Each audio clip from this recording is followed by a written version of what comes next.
రెడ్డి చిత్రీకరిస్తా అంటే మీరు ఆ మాయలో పడి తెలంగాణ ప్రజల్ని అవమానపరుస్తాడు. ఇట్లా అసలు సంగతి ఏంటంటే వేల ట్రాక్టర్లు లారీలు ఇలా అన్నారం సుందిల్ల మేడిగడ్డ బ్యారేజీల దగ్గర ఉన్న ఇసుక మేటల్ని తవ్వుకొని కోట్లాది రూపాయలు సంపాదిస్తాను. రోజు ఇవాళ మీరు టీవీలు పట్టుకొని పోయి చూడుకోండి, నాట్ లెస్ దెన్ 500 to 1000 లారీలు గోదావరి నదిలో ఉన్నాయి. వేల లారీలు ఇవాళ ఇసుక తీయడానికి, ఇసుక తీసి అమ్ముకోవడానికి నువ్వు నీళ్లు నిలుపుదల చేస్తావు. అసలు సంగతి గది. అన్నారం సుందిలలో ఉన్నటువంటి ఇసుక మేటల్ని తీసి అమ్ముకోవడానికి ఇవాళ నువ్వు నీళ్లు నిలుపుదల చేస్తలేవు. ఎన్ని నీళ్ళు కావాలి అన్నారం సుందిలా? ఇంతకుముందు జగదీష్ రెడ్డి గారు చెప్పినట్టు మేడిగడ్డ అవసరం లేదు, సరే అది రిపేర్ చేస్తావా తర్వాత ముచ్చడదాం, పక్కా పెడదాం. ఇలా కన్నయ్య పంపిగాడి నువ్వు బటన్ ఒత్తితే నీళ్ళు వస్తే అవి రెండు డేంజర్ అంటున్నావు కదా, నువ్వు మొత్తం నింపకు. నేను ఇంకొక సవాల్ విసురుతున్నా, అన్నారం సుందిల్లా పూర్తి స్థాయిలో నింపకు. జస్ట్ ఇలా మన అన్నారం దగ్గర ఫుల్ రిజర్వాయర్ లెవెల్ 119 మీటర్స్, నువ్వు 116 మీటర్స్ వరకు ఉంటే నువ్వు సుందిల్లకి వేయచ్చు. ఎన్ని టీఎంసీలు? 4-5 టీఎంసీలు. ఇవాళ గోదావరిలో పోయే నీళ్ళతో పోలిస్తే అసలు లెక్కనే కాదు అది. ఇవాళ గంగుల కమలాకర్ గారు చెప్పినప్పుడు కరీంనగర్లో టౌన్లో నీళ్ళు లేవు, వరంగల్ టౌన్లో నీళ్ళు లేవు మంచినీళ్ళు. హైదరాబాద్లో జూలైలో ట్యాంకర్లతో కొనుక్కుంటారు లక్షలాది అపార్ట్మెంట్స్ ఓనర్స్, లక్షలాది మంది ఇవాళ ట్యాంకర్లు పెట్టుకొనుక్కుంటారు. మంచి నీళ్ళు కూడా నువ్వు దాయడానికి నువ్వు సిద్ధంగా లేవంటే రేవంత్ రెడ్డి, ఉత్తమ్ కుమార్ రెడ్డి ఏం చేస్తారు మీరు? అందుకోసమే నిన్న కేటీ రామారావు గారు పిలిపించారు, మాకు అప్పచెప్పి మేము చేసి చూపిస్తామని చెప్పి ఛాలెంజ్ కూడా చేస్తున్నారు. ఇప్పుడు జగదీష్ రెడ్డి గారు చెప్పారు, కమన్ ఏమైనా మేమే బాధ్యత అని కూడా చెప్తాను. నింపు. యాక్చువల్గా Annaram and Sundilla barrages they are not physically డిస్ట్రెస్లో లేవని చెప్పి నివేదికలు చెప్తున్నాయి. గ్రౌటింగ్ చేయాలంటున్నారు. మన పల్లెటూరులో అందరికీ తెలుసండి, పెచ్చెరువులు కుంటలు ఉంటాయి, దాని కింద ఇమ్మీడియట్గా ఉన్న పొలంలోకి ఎప్పుడు నీళ్ళు వస్తూ ఉంటాయి, ఊజౌట్ వస్తూ ఉంటాయి, అందరికీ తెలుసు అది. ఊట నేరేడు గాలి పోయి కాళ్ళతో ఒత్తుతారు. నేరేడు కానీ వెనకడ పాపం ఉండేది, వాళ్ళు ఒత్తుతారు. అట్లా కొంతమంది బ్యారేజ్లో ఊజింగ్ ఉన్నది, దాన్ని గ్రౌటింగ్ చేసినారు. ప్రతి బ్యారేజ్ అసలు అలాంటి ఫ్లోర్ రాకపోతే బ్యారేజ్ డేంజరు, ఊజ్ అవుట్ కావాలి. కొంత ఎట్లయితే మనిషికి చెమట వస్తుందో ఒకటి రావాలి, వస్తుంది. నాగార్జున సార్ శ్రీశైలం కూడా వస్తుంది కింద.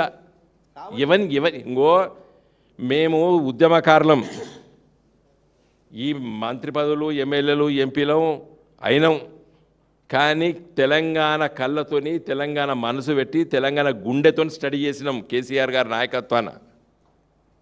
ఇవాళ చెప్తున్నా కదా, నువ్వు 116 మీటర్స్కి వరకు నువ్వు ఫిల్ అయ్యాయి. మొత్తం నువ్వు అన్నట్టే అన్నారంలో నింపకు, ఫుల్ నింపకు, డ్రాయింగ్ కెపాసిటీ వరకే నింపు.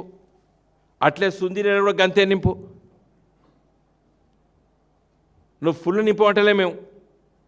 అట్లీస్ట్ వాటిని తీసుకొచ్చి ఎల్లంపల్లిలో వేసేస్తే ఎల్లంపల్లి నుండి ఇంతకుముందు వారు చెప్పినట్టు ఎల్లంపల్లి, మేడారం, లక్ష్మీ పంప్ హౌస్ నుంచి వెళ్ళి మన ఫ్లడ్ ఫ్లో కెనాల్కి వచ్చి మిడ్ మానేర్కి వచ్చి, మిడ్ మానేర్ నుంచి అన్నపూర్ణకి వచ్చి, అన్నపూర్ణ నుండి మన సిద్దిపేట దగ్గర ఉన్నటువంటి రంగనాయక సాగర్కి వచ్చి, రంగనాయక సాగర్ నుంచి వెళ్ళి మల్లన్న సాగర్కి వచ్చి, కొండపోచమ్మకు, బస్వాపూరు, ఇవన్నిటికీ నీళ్ళు లిఫ్ట్ చేయొచ్చు.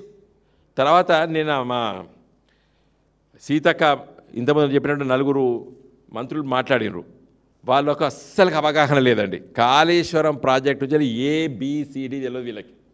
ఉత్తమ్ కుమార్ రెడ్డి అంటాడు, కాళేశ్వరం ప్రాజెక్టు మేడిగడ్డ కూలిపోయినా కూడా ఇన్ని లక్షల టన్నులు పంట వచ్చింది అని మాట్లాడతారు. అసలు కాళేశ్వరం ప్రాజెక్టు, కేసీఆర్ గారు నిర్మించిన కాళేశ్వరం ప్రాజెక్టు మేడిగడ్డ, అన్నారం, సుందిల్లా 5% కాదు. హరీష్ గారు 100 సార్లు చెప్పిండు, 100 సార్లు చెప్పిండు, అసెంబ్లీలో చెప్పిండు, బయట చెప్పిండు.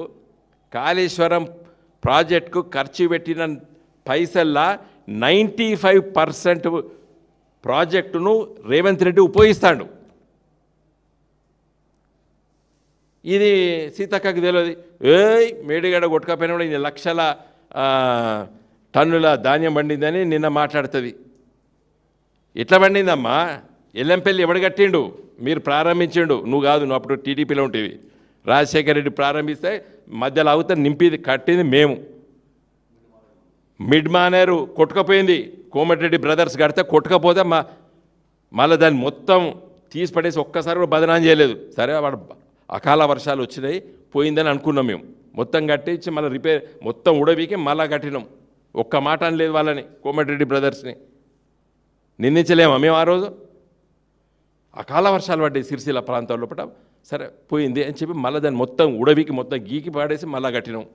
మిడ్ మానేరు, అన్నపూర్ణ, రంగనాయక సాగర్, మల్లన్న సాగర్ ఇవన్నీ కడితే కదా ఇన్ని లక్షల టన్నుల పంట పండుతుంది. గది అవగాహన లేకపోయా. ఇంకొకసారి మాట్లాడొద్దు మిస్టర్ ఉత్తమ్ కుమార్ రెడ్డి, నువ్వు చాలాసార్లు మాట్లాడినావు. ఏది ఇన్ని లక్షల టన్నుల వరి ధాన్యం ఎట్లా పండుతుంది మేడిగడ్డ కొట్టుకపోయారు. మేడిగడ్డ అయితే చిన్నది, అది 2014 ముందు కాంగ్రెస్ ప్రభుత్వం కదా ఏలింది. రేవంత్ రెడ్డి గురు చంద్రబాబు నాయుడే కదా ఏలింది. కాబట్టి ఈరోజు చెప్తున్నా కదండి, నువ్వు చిత్తశుద్ధి ఉన్నట్టయితే ఎన్డీఏసీకి లెటర్ రాయి.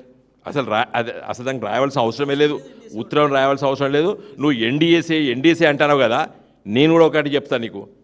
పో ఇంజనీర్లను పట్టుకొని నువ్వే ఎన్డీఏసీ దగ్గర మాట్లాడి, ఈ కరువు కాలం వస్తుంది, ఎల్నినో వస్తుంది, దాన్ని నింపుకుంటాము, మొత్తం కాదు అట్లీస్ట్ కొంతవరకు నింపుకుంటాం పోయినావా? ప్రయత్నం చేసినావా? ఒక్కసారైనా మాట్లాడినరా? 8 మంది కాంగ్రెస్ ఎంపీలు గెలిచినారు, 8 మంది బీజేపీ ఎంపీలు గెలిచినారు.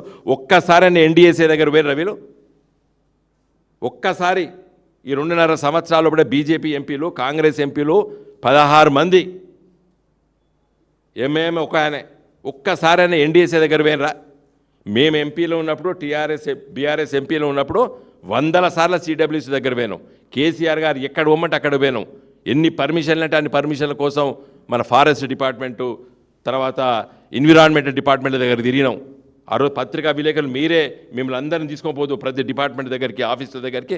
ఢిల్లీలో ఉన్న విలేకరులకు అందరికీ తెలుసు, 100 సార్లు వాళ్ళు మాతో వచ్చిండ్రు.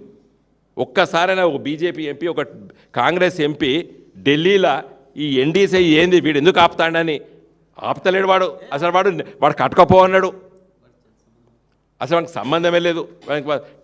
టూత్లెస్ ఆర్గనైజేషన్ అది. వాని పేరు చెప్పి నువ్వు ఇలా ఎందుకు ఆపుతున్నావు? కాబట్టి వెంటనే నేను మళ్ళీ చెప్తున్నాము, నిన్న పోయొచ్చిండ్రు కేటీఆర్ గారు, మేమందరం పోయొచ్చినాము, అక్కడ డిమాండ్ చేసినాము. లేకపోతే మాత్రం మేము అన్నట్టు 50,000 కాదు 1,00,000 మంది కదులుతాం. మేము పిలిపిస్తే ఇవాళ గ్రామాలు తరులుతాయి. నేను చెప్తున్నా కదా, నీ తరం కాదు, నీ మిలిటరీ తరం కాదు, నీ పోలీస్ తరం కూడా కాదు. ప్రజలను ఓపిక పట్టమని చెప్తున్నాం, మర్యాదగా చెప్తున్నాం. అట్లీస్ట్ ఇప్పటికైనా ఆ శాండ్ మాఫియా, ఆ లారీలన్నీ బంద్ చేయండి. 100,000 లారీలు ఉన్నాయి. మేడిగడ్డ, అన్నారం, సుందరకెళ్ళి వాటిని కదిలిస్తే వీళ్ళకి అప్పుడు బుద్ధి అని వస్తుంది.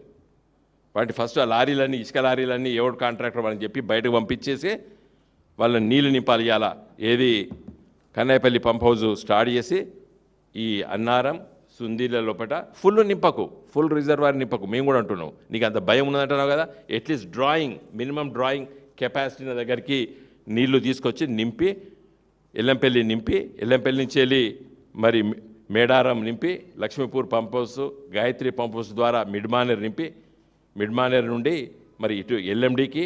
అయితే జగదీష్ రెడ్డి గారి మన సూర్యాపేట వరకు 3 నెలలు వారేదండి కాకతీయ కెనాలు. పెద్ద ఫ్లో. కేసీఆర్ గారు నాయకత్వాన నీళ్ళు అట్లా ఇచ్చినాం. ఆ రోజులు మీతో చాదా కాదు మాకు తెలుసు, కానీ అట్లీస్ట్ మంచి నీళ్ళకైనా స్నానాలకైనా ఈ ఎల్నీలో దుష్ప్రచారం దాని పరిస్థితి మరి పెద్ద ఎత్తున చెప్తున్నారు సైంటిస్టులు, చాలా భయంకరమైన పరిస్థితులు వస్తున్నాయని చెప్పి. మంచి నీళ్ళకు కాదు, హైదరాబాద్లో స్నానం చేయడానికి కూడా నీళ్ళు ఉండవు. కాబట్టి దయచేసి వెంటనే మరి రేవంత్ రెడ్డి గారిని ఒప్పిస్తారా, లేకపోతే మీరే నిర్ణయం తీసుకుంటారా, మీ క్యాబినెట్లో దీన్ని చర్చిస్తారా అనేది మీకే వదిలిపెడుతున్న ఉత్తమ్ కుమార్ రెడ్డి గారు, సీతక్క, కొండ సురేఖ గారు, శ్రీధర్ గారు, లక్ష్మణ్ గారు, పొన్నం ప్రభాకర్ గారు, ముఖ్యంగా ఈ రెండు ఉత్తర తెలంగాణ జిల్లాలో ముఖ్యమైన జిల్లా జగదీష్ రెడ్డి గారు ఇక్కడే ఉన్నారు, ఉత్తమ్ కుమార్ రెడ్డి గారు మంత్రి, నల్గొండ జిల్లా వాళ్ళు, తర్వాత మెదక్ జిల్లా వాళ్ళు, మంత్రులు మరి కొంచెం నిర్ణయం తీసుకొని దీన్ని చేయాలని చెప్పి డిమాండ్ చేస్తున్నాం. లేకపోతే ఇంతకుముందు మిత్రులు జగదీష్ రెడ్డి గారు చెప్పినట్టు మా పార్టీ సీరియస్ పిలుపు ఇవ్వవలసి వస్తుంది.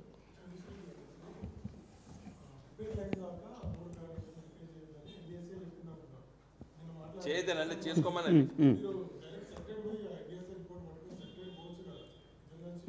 అసలు ఎన్డీఎస్ఏ రిపోర్ట్ ఏం లేదు, ఎన్డీఎస్ఏ రిపోర్ట్ సంబంధమే లేదని మేము చెప్తున్నాం.